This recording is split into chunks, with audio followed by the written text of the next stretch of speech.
Warning. This episode contains frank discussions of race and racism that some may find challenging to listen to. Listener discretion is advised. But it also contains stories of overcoming challenges that some may find to be inspiring. Enjoy.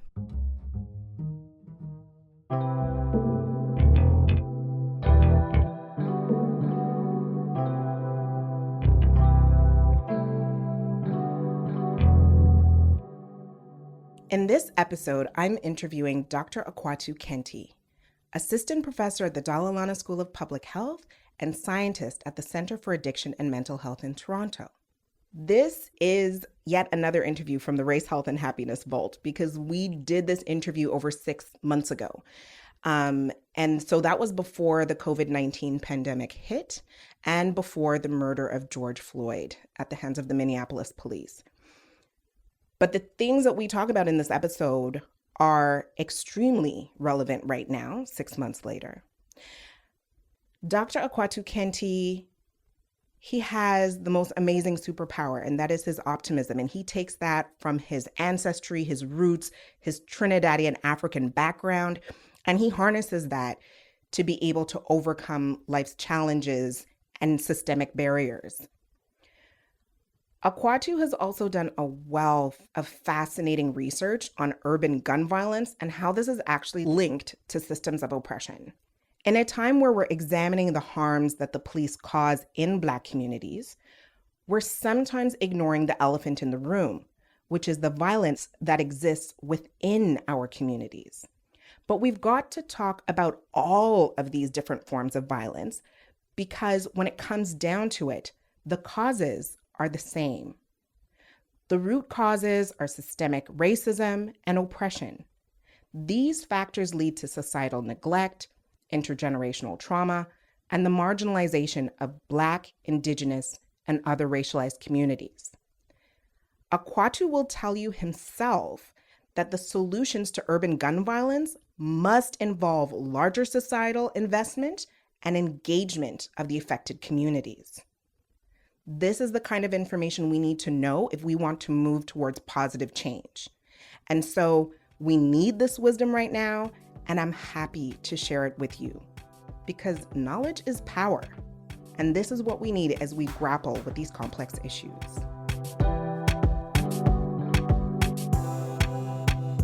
The Race, Health, and Happiness podcast is hosted by Dr. Onye, certified public health physician specialist and family doctor. The views expressed by Dr. O's guests are their own and do not necessarily represent her opinions or those of the podcast. Check out the show notes for more details. And now, here's Dr. O. Hi, my name is Dr. O, and welcome to my podcast, Race, Health, and Happiness. We live in a world where Black, Indigenous, and other people of color are more and more aware of the blatant and subtle ways that systemic racism impacts our lives. And as a doctor, I'm interested in how that affects people's health. This podcast is about how to stay healthy and happy despite all that noise.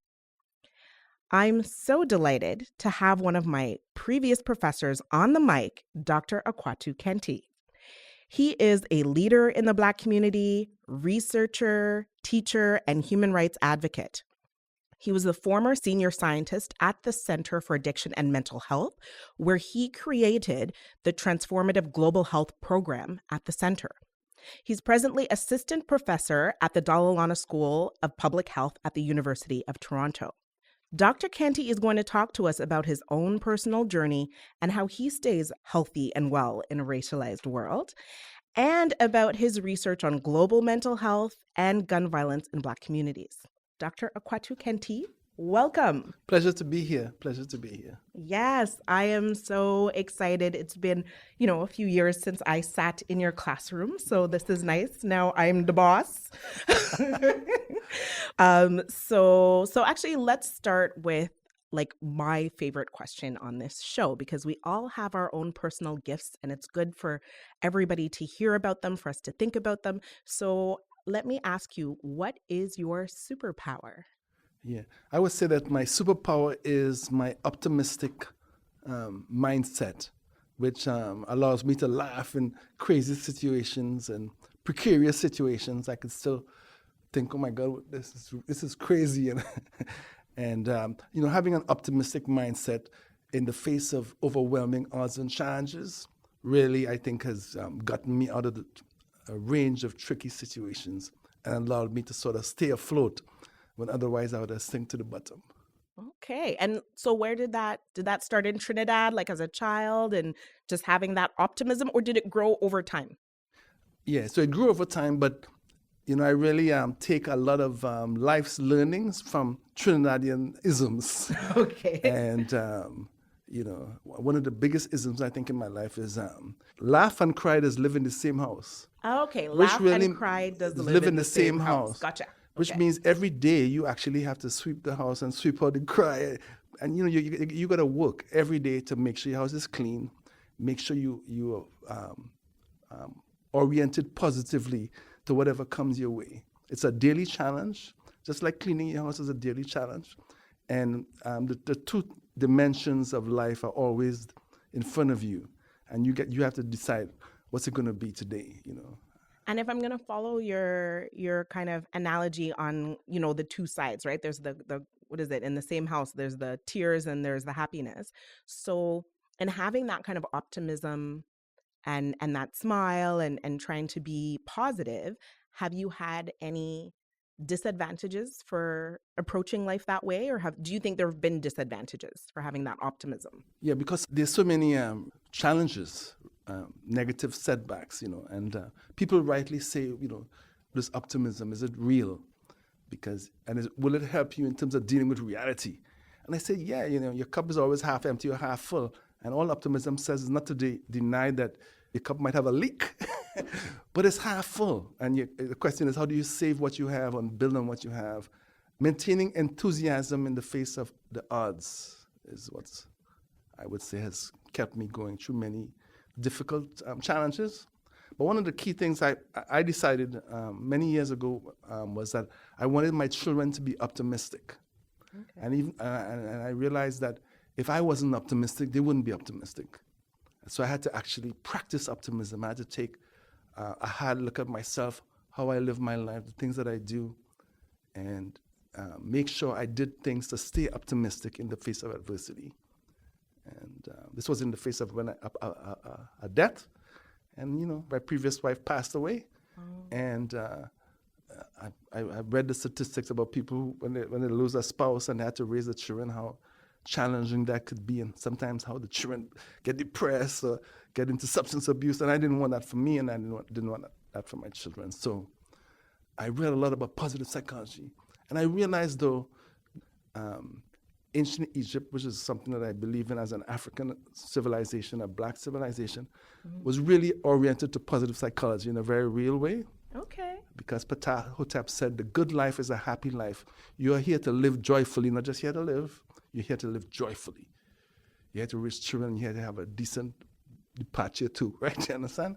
But it's all about joyful living and positive living. So there's a black culture that celebrates positive psychology, and I was good with that. And my Trinidadian roots also was good with that, because we're all about being positive all the time. Yes. Yeah.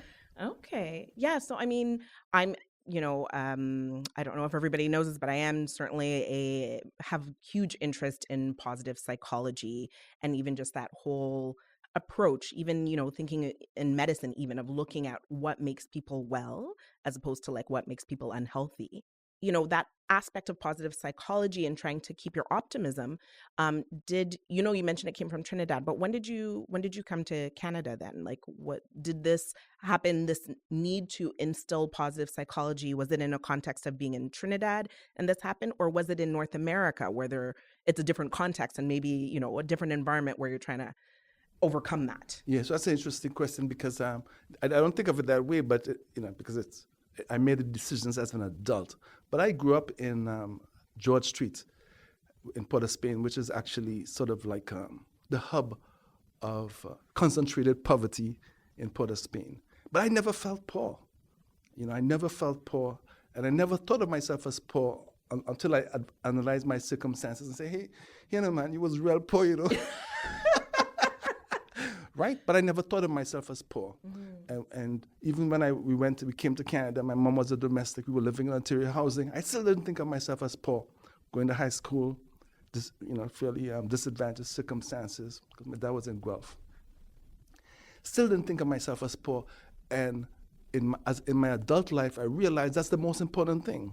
Not thinking of yourself as poor. Not thinking of yourself as deprived or wanting.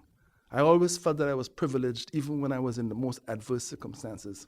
And I think that's what's key in my own triumph over my adversity. Never succumbing to the idea that, hey, you have it real hard, No, I'm privileged. As I move through life, I'm always privileged. My ancestors are with me, looking out for me, loving me, nurturing me, and I'm persevering, going forward always. Like Bishop used to say, forward ever, backward never. All right. Amen. Okay. So that's actually really interesting where you talk about not feeling poor, because actually I grew up in a, lower income neighborhood, and, saw my parents do everything that they could to support me. And actually I kind of had the same thing where I didn't realize that we were poor or low income or struggling until it was until I started medical school. Then it became obvious, right, where things stood. So I think that's a really good perspective and probably advice for our listeners, especially our young listeners. So in you trying to instill that optimism in your kids, like when you think about youth now, like what would be your advice for staying well in a context, this podcast focuses on a racialized world and understanding that we live in a world that there will be challenges and barriers, but yeah, what is your kind of general advice? So generally, be optimistic. Learn optimism. If you're not optimistic naturally, because genetically, you may be in that 25 to 50% of people who genetically programmed to be cynical and pessimistic, which is fine. They do well in business. Okay. Right? But you can cultivate or nurture your optimism by learning to appreciate the good things that you have each day. I used to tell people that, write letters to people that you don't have to mail the letters, but people who are departed, people who you wish you could talk to right now, or write a sort of appreciation journal so you could note, what makes this day a wonderful day or your life a wonderful life. And those things will actually carry you through as you face adversity, which you will face. So that optimism, but also learning to pray. I think it's very important to learn how to pray. No matter, whether you're agnostic or you don't really take it too seriously, because you will all face adversity at some time in your life that's above and beyond your capacity to cope. And prayer, will guide you through. And some people think of prayer as meditation. I learned to pray in Trinidad as a Catholic, but, I keep it in, certain boundaries and parameters. I know that the faith itself is tinged with a lot of ambivalent attitudes towards African people. So, circumscribe it necessarily, but at the same time, praying is very important, as is the optimistic mindset, which actually has been found to help people better cope with trauma. Yes. And I believe that African people on that ship, on those ships, and on those plantations were the ultimate optimists, because it was century in and century out. And they managed to survive. They managed to survive. They managed to laugh. And people see people in the cotton fields and cane fields laughing. They say, it wasn't so bad. Yes, it was bad. It was very bad. It was very bad indeed. Horrific, yes. But the African in those plantations knew it was crazy. And that laughing was the only way to keep themselves from going crazy. I'm telling you, and you look at, so you used to have these slave masters trying to justify slavery by saying, look how happy they are. They're singing and carrying on, they're dancing, and then, they're maintaining their mental health. And this was before people thought of mental health, and this was when people thought black people didn't even have a mind. That was the idea back in the 19th century. Well, of course, that we were subhuman. No, I think, so you raised some really interesting points. And a lot of it is borne out now by like Western science and the evidence, right? So, I mean, the piece you say about writing notes to everybody, there's, they're teaching that at Yale in the happiness course. Like that is, the practice of gratitude, and that helps with happiness. Prayer or meditation or what have you, but being able to be aware and calm in the moment and take time. Very good evidence for that, as you know. And then this piece around, just coming together and laughing and having community, smiling at another person, all of those things like increase endorphins, help people stay well. And I do wonder about that. I wonder about if we are losing some of those pieces in our ancestry, or that we know from it's not only our group, but other groups that have dealt with adversity and come through. So I do wonder about that. But that's really, I think that's really good advice for young people to think about, having that gratitude, trying to stay optimistic, and finding ways to ground oneself, to be still and practice gratitude. Yeah. And I say that, but there's one important piece of context that I like to share with African audiences, and that is there were no good times. There's no good old days for African people. As we move forward, it's only getting better. Because if you go back thinking, oh boy, things were so nice back in Jamaica 20 years, come on, seriously? Nobody studied our problems. Nobody provided us with solutions. We were on our own in terms of health, well-being. And nobody thought it was of any value unless it helped you work. And they weren't to that level of sophistication in terms of wanting productive employees, right? Because we weren't productive employees, we were productive commodities. So it only gets better. So we're going through a very difficult period now because our human rights have only been recognized for about 40, 50 years, and we've only had the opportunity really to move forward in this new context, a contemporary context, without that tremendous lack of civil rights, right? So some of the sort of challenges of integration, where we don't control the socialization of Black children so that they understand racism will come your way, racial stigma and racial discrimination are to be expected. It's not about you. Don't take it in. Don't self-harm, self-hate. Move forward. We've done it before, done it for so many centuries, and we can keep going. Now is the time to keep going. Right. And so that some people think, oh boy, it was better. It's never been better for the past couple hundred years. For people in the West, people in Africa who were insulated from what was happening, led their lives, experience community, experience joy and well-being and kinship. They didn't have the same trauma, but it wasn't as good for them either because colonization. All of the coastal areas experienced what Ivan Van Sertima used to call, I forget the word is, not Holocaust, but Maafa, I guess, a huge, tremendous genocidal process and experience. So much so that few people remember the scale of life before colonialism. Anyway, I know we're off track. No. We're on track because that sets the context for where, we're talking about how to stay well, but it's because there is a background and a history of what has made, Black, Indigenous, and other racialized people unwell. And each of those histories are unique. And so we're talking about that from the Afrocentric perspective and the African history perspective. And so actually that I love having you here because you have that, it's not just your opinion, you have that background as far as your own research. And so your research around global mental health and Black community violence and that kind of thing is still grounded in what you just described, not your personal opinion, but your lived experience, but also that research. So actually coming back, because again, you're that optimist. So what made you decide to focus your research on global mental health and stigmatization, which the stigma is not the optimist piece. So what led you to kind of follow this path around mental health? Well, all across the Western Hemisphere, from Canada right on down to Brazil, Peru, Colombia, Trinidad, Jamaica, we have this phenomena of gun violence and Black homicide victimization, which is largely a male enterprise with young males killing each other. And it's almost akin to the suicide rates among indigenous people, which is also a phenomenon across the Western Hemisphere and across the world. And, I wondered about this, and I wondered about the lack of concerted African attention to it in the late 20th century, when we were experiencing mass incarceration for drugs across the Western Hemisphere, which was only fueling the violence and fueling what is interscene violence, where the victim is the person who lives next door, or in Trinidad, live on the other street.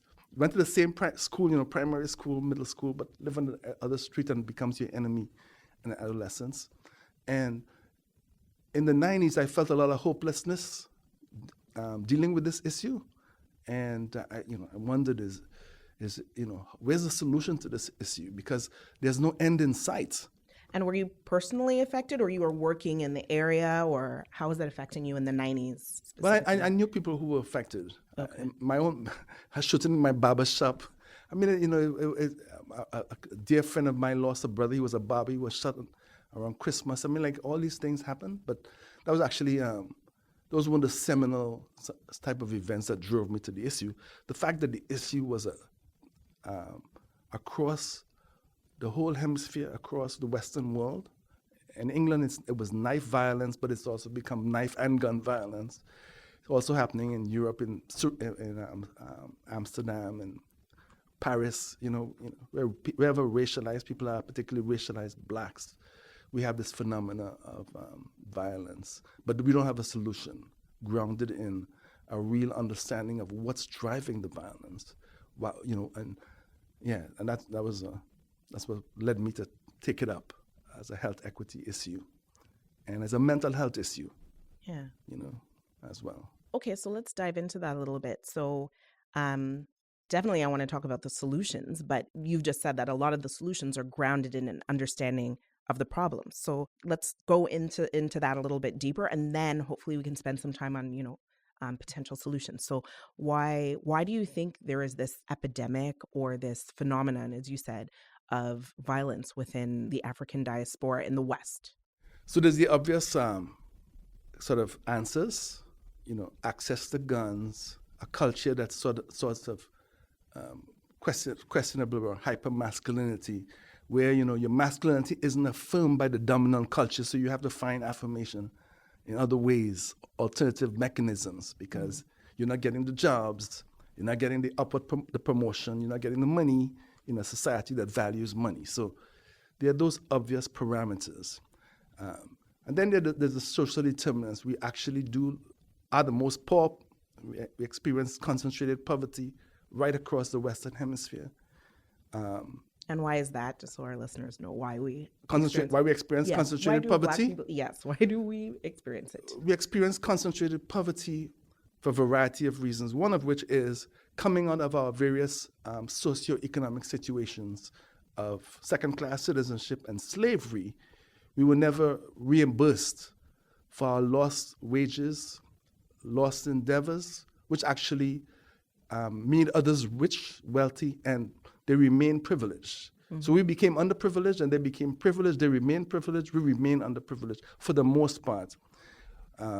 That social dynamic hasn't fundamentally changed, except in Cuba, where it had a different social system because of the revolution. But in spite of the revolution, racism remained a reality in that socialist space, just as it does in the capitalist space. So that's number one. Number two, when we succeeded as we did with academia, we never rose through the ranks in the ways that one would expect in a merit-based system, as the merit-based system is prescribed to work. So in our home places, and when we migrate as immigrants, we find that hard work doesn't pay off for us as it does for other groups. So in Canada, where people have migrated with their masters and their PhDs, they have this downward mobility experience where their children are less educated than they are. So you come here with 2 PhDs in a household, and your child is unable to make it through high school. They don't have the determination to make it through high school. You say, what the hell is that about? It's about the fact that you cannot socialize your child in a vacuum. The society has to be with you in your socialization. That's why African people know. That's why they say it takes a village to raise a child. Yes. Because norms don't come just from the home. Norms come from the society. It doesn't just come from the community, it comes from the society because those social relationships exist. And what happens with black people, because we don't come here as black people. We come here as Trinidadians, Jamaicans, Nigerians, and beyond that, we come here as Yoruba, Hausa, Fulani. Whatever ethnicity is your identity. Like that's your identity groups. over there. Just like a Greek person or an Italian person, that's who you are. Yeah. But then you come here and you discover you're black, which is okay because you are black. The thing is not what you think it is, because no one has socialized you to the idea, the negative ideas that's deeply embedded in the black idea in Western civilization. That idea is so powerful, the under expectation, the low expectation, so significant, that if you're not socialized to expect it, it can be very overwhelming, as it has been for many people who live in the suburbs as well as in the inner core of our urban areas, you know. See, what you said there really resonates with me because, so I grew up in Montreal, so like in the 90s and 2000s. And what I saw was a lot of people who had, older people who had their degrees, particularly in the Nigerian community. And so some of them, didn't just come with their degrees. They acquired degrees here in Canada and studied. But we didn't, as young people, see them getting jobs, right? So not only is there that vacuum, or that issue of, socializing your children and helping them to understand the context, but it's also as a young person seeing it happen in real time. And it was only years later I read the study that was published at McGill University, where they said, for a Black person with a graduate degree, they had the same unemployment rate as a non-Black person who was a high school dropout. Yeah. So when you see that as a young person, it's not very motivating to stay in school. Now, I did, but I can say that from the kids around me, it was not motivating, right? Yeah, and what makes it problematic in terms of cognitive dissonance is if you're socialized to believe that we're all equal. You do A, you get an A. You do B, you get a B. You do C, you get a C. And the reality is you do B and you get a C. You do B work, you get a C. Yes. You do A work, you get an A minus, a B plus, or a C. You even get an F sometimes when you do what's expected, because protective factors doesn't work for Black people the way they work for other ethnic groups. And that's a hard reality to accept. But once you accept it, you can overcome it. But if you don't accept it, you can be stymied in your efforts to move forward by it, because you could lose heart. Why bother? If I do this, they're gonna think I'm a criminal anyway, or they're gonna pigeonhole me anyway. Why bother? Right. So you lose that motivation. Yeah. So then how do we go from that, which is, it can be a discouraging space, but as you said, it can be overcome. And then how do we go from that to gun violence then? Yeah, so gun violence, so I could speak of it from a statistical point of view, because 2/3 of the problem is what you expect it to be: low income, poor housing, highly concentrated disadvantages. But then there's about a 30 to 40% of the problem that occurs out in spaces that you don't expect. The people are fairly middle to high income. The housing situations are middle to high income. Their family situations are fairly, nuclear. Mm-hmm. So it's not like, single mother, precarious living, all that kind of thing. Right. And yet still they're succumbing to the violence. Living in the suburbs, the quote unquote good family, et cetera, et cetera. Yeah. But nonetheless, you're seeing gun violence in these suburban communities. Yeah. So what I think is that racism acts through the determinants in those concentrated areas that drive the violence amongst the Black community, the same way it did in Scotland and Glasgow amongst poor whites. But then you have affluent areas where there's higher levels of violence among Blacks. And what's driving it there is racism, systemic racism, and the inculcation of that racism in what indigenous people call collateral violence, where people imbibe the ideas and they live it because there are no counter narratives. Their ideas about what's Black doesn't derive from Black people's traditions and African-oriented understanding. It derives from media, messaging, movies, right, music. And there's a lot of negative messaging in those dimensions, those areas. So the young people internalize particularly those stereotypes. The young males. The young males internalize those stereotypes that they see on TV or in hip-hop or on They gravitate wherever. towards it. But one of the key things is around respect. Because they don't get respect from the society at large, they don't get respect from authority figures at large, they won't accept disrespect from one of their peers. And that's the bottom line. That's their bottom line. And that's why there's a lot of irrational acts of violence, which are spontaneous. And for, there's no rhyme or reason for the quick escalation to homicidal activities. And that's what happens. So you're saying that it's not all gang violence, because that's what we tend to hear in the media, right? With regards to young Black youth, and even the approaches to carding and harassment from the police. It's largely been the narrative has been that it's gang related violence. But you're saying these are just random acts. There's a large proportion of random acts where people don't even know each other, and the situation escalates to violence. Or you stop at a traffic light, two guys look at each other, staring down, and next thing you know, out comes a gun and, that kind of stuff. But the person who did the most academic study of it was a woman named Sarah Thompson at Ryerson. She did a study from 1988 to 2003, and she accessed coroner's reports, which I wasn't able to access for the subsequent years. And what she found, yes, only about 15% of the actual homicides were related to illicit activities. 85% of it weren't quote unquote crime related. It was violence related, illegal gun related in terms of gun violence, but it wasn't related to drug trafficking per se, but perceived disrespect. So then, this is a really complex problem, because it's not just, as you said, it's not just poverty and living in certain neighborhoods or neglect. You're seeing this in affluent neighborhoods. It's not just gang related or who wears what color, but it's about really people, young people just being really quick to literally pull a trigger in situations where they feel disrespected. So in that, where we have that kind of complex context, how then do we move from this situation to solutions then? Yeah. So and that range amplifies according to the neighborhood you live in. There's a few neighborhoods where the risk is even much higher. So you have to have a range of responses, which includes sort of the interventions, the acute interventions to de-escalate situations, to prevention education, to mobilization of the community, and mobilization of the community around some key ideas that are very different from the discourse and the narratives you hear now on the radio or in the media. One being, what's wrong with the youth? And that's a very common narrative you hear every Sunday if you listen to some radio programming. What's wrong with them? Why they got? What's wrong with the society that produces young people to do these things? Yes. One of the things that we have to understand about Black gun violence per se is that Black people don't own gun violence. The society owns Black gun violence. And the solution resides not just in Black families and Black communities, it also resides in the society. And one of the things we got to dispense with is the idea that it's our problem. It's Black people's problem. Yeah, it is. It's Black people's responsibility, because you got to deal with it. Your children, especially your male children, bear the greatest share of risk.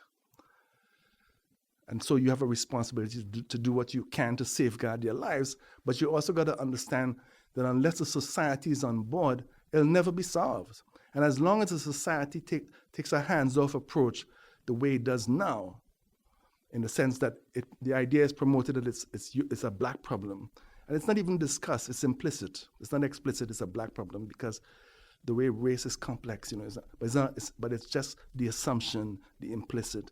It's a Black problem, Jamaican problem, Somali problem.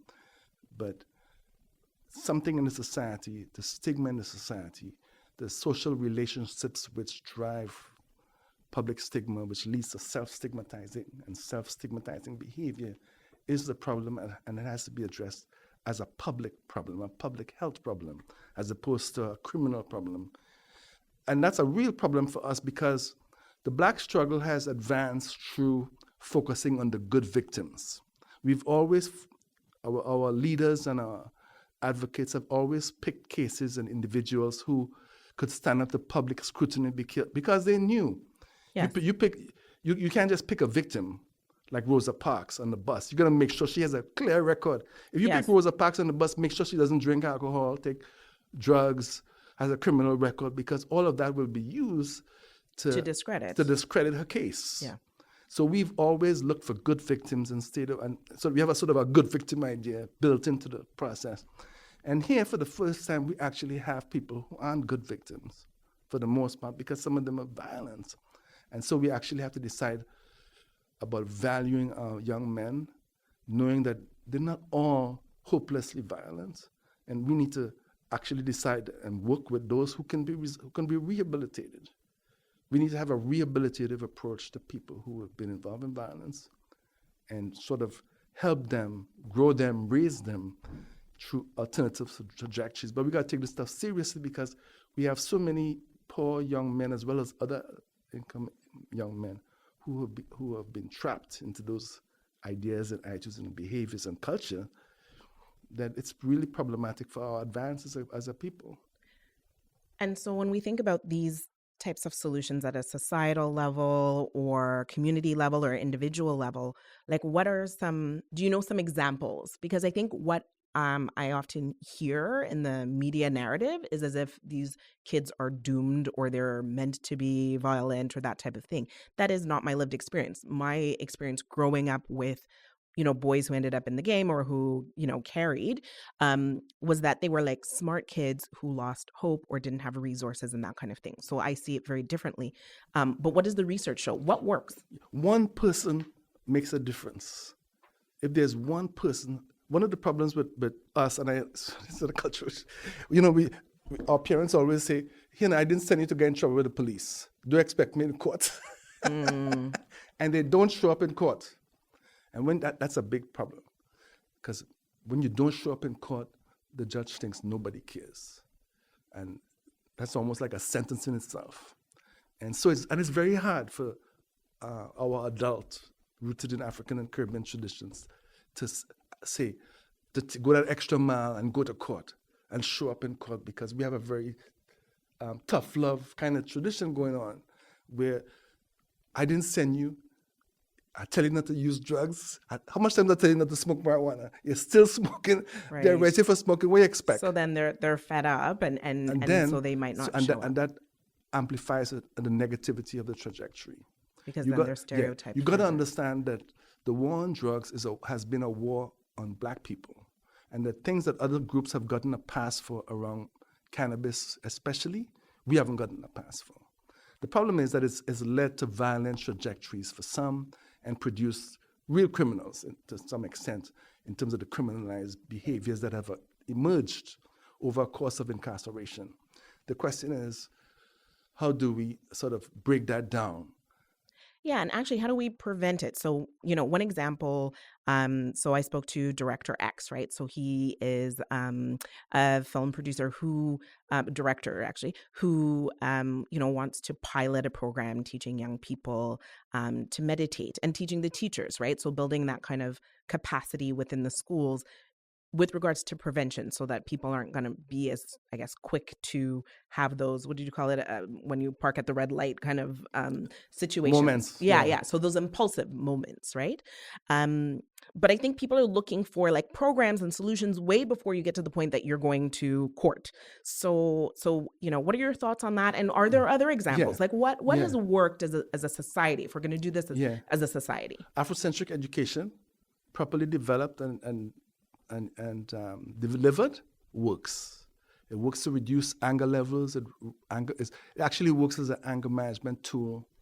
And what's Afrocentric education? Well, understanding not just what happened during slavery, but also what happened prior to slavery and the various cultural traditions that we are bearers of, which gives you a lot of cultural self-esteem to be able to recognize the hollowness of much of the public stigma around Black people, particularly like around crime. Mm-hmm. That is a completely wrong stereotype, stigma. It has nothing to do with African people, because all African societies value law and order and good government or what have you.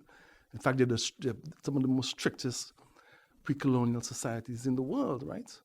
So you need to know that. You also need to know that in every area of endeavor, African people have been there, laid the groundwork, laid foundations. You're not a beggar at any table. One of the problems is a lot of the reasons why people don't want to approach calculus, STEM.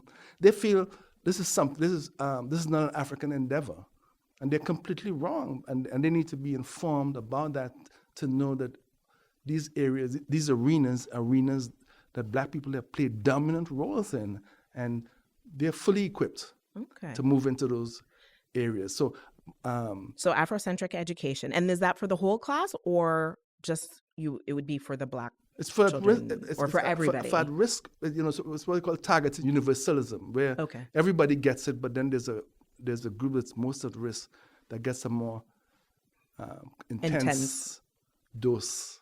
Okay. And actually, the thing about mindfulness is for those people who may be natural pessimists. Mindfulness actually strengthens their capacity to be optimistic in the face of challenges. So that's how I believe mindfulness works. Not by itself, but what it produces in terms of an optimistic approach.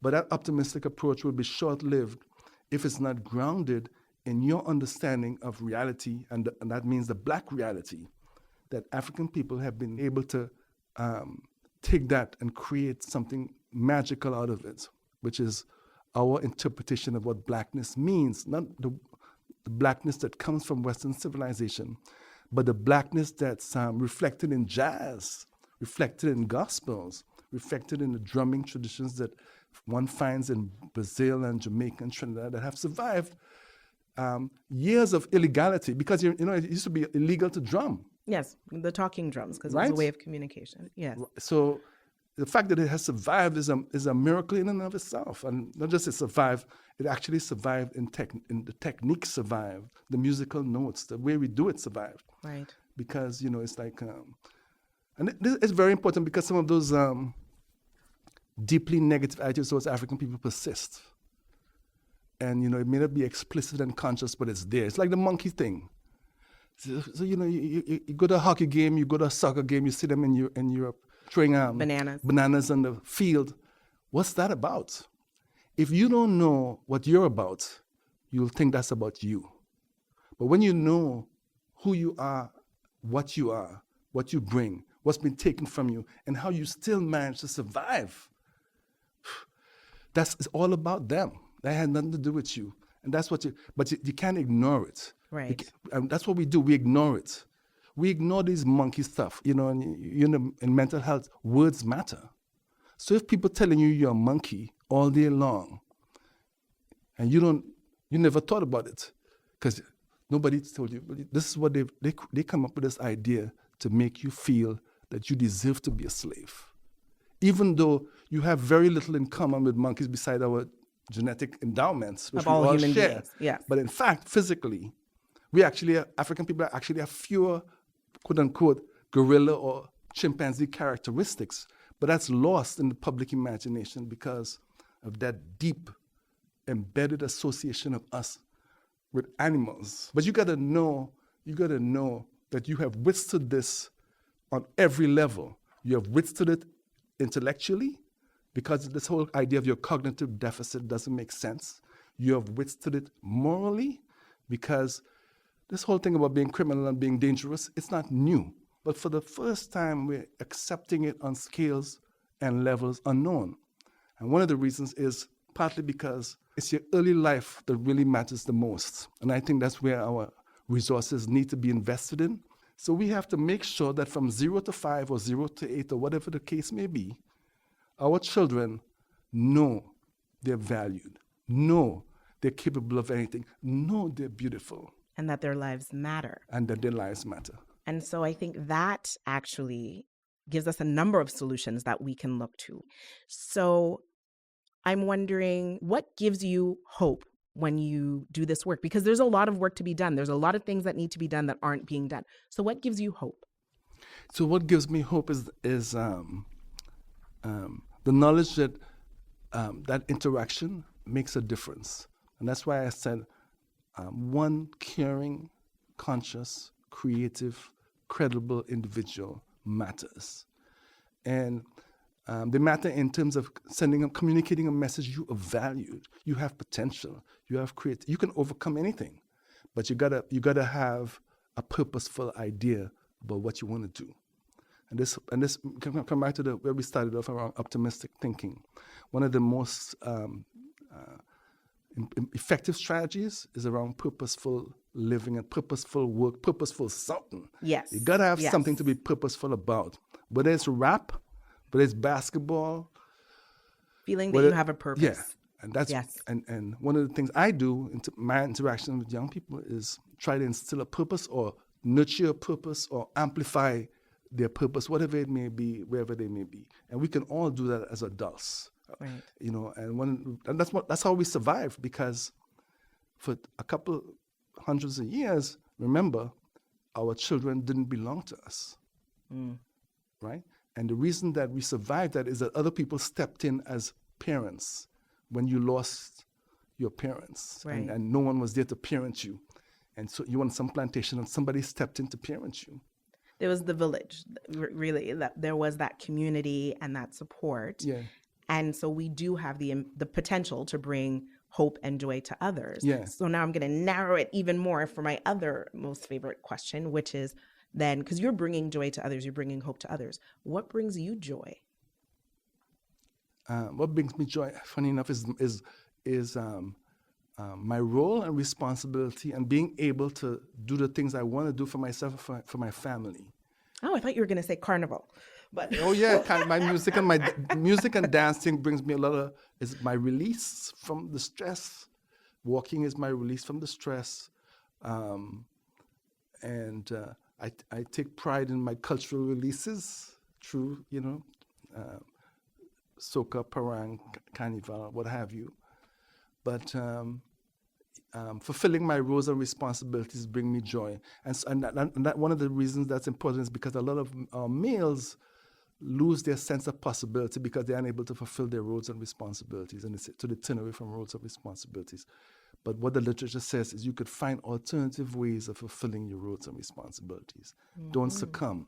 Be flexible in understanding your roles and responsibilities, and be open to reframing it.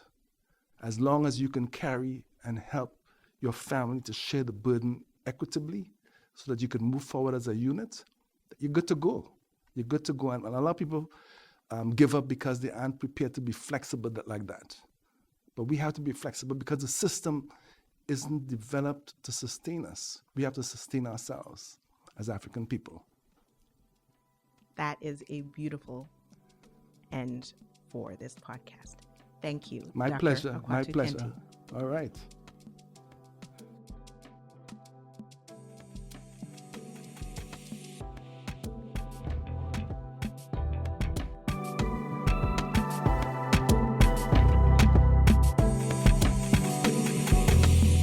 The Race, Health, and Happiness podcast was created by Dr. Onye and she's our host. The show is produced, written, and edited by yours truly, Dr. Carl Cabasel. Our technical producer is Obadiah George. Associate producer is Shamipe Oni. Original music and our theme song composed and performed by Gold Keys. If you're looking for a little slice of audio happiness, you can check out his music on Spotify and YouTube, or get the links in our show notes. That's Gold Keys, all one word, ending with a Z. Do you have questions, feedback, ideas to share? We would love to hear from you.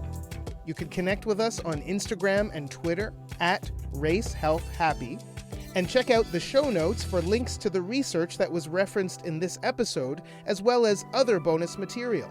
Our website is RaceHealth&Happiness.com. And thank you for listening to Race, Health, and Happiness. Please subscribe to us anywhere you get your favorite podcasts. I'm Dr. Carl Cabasel, and we'll talk with you soon.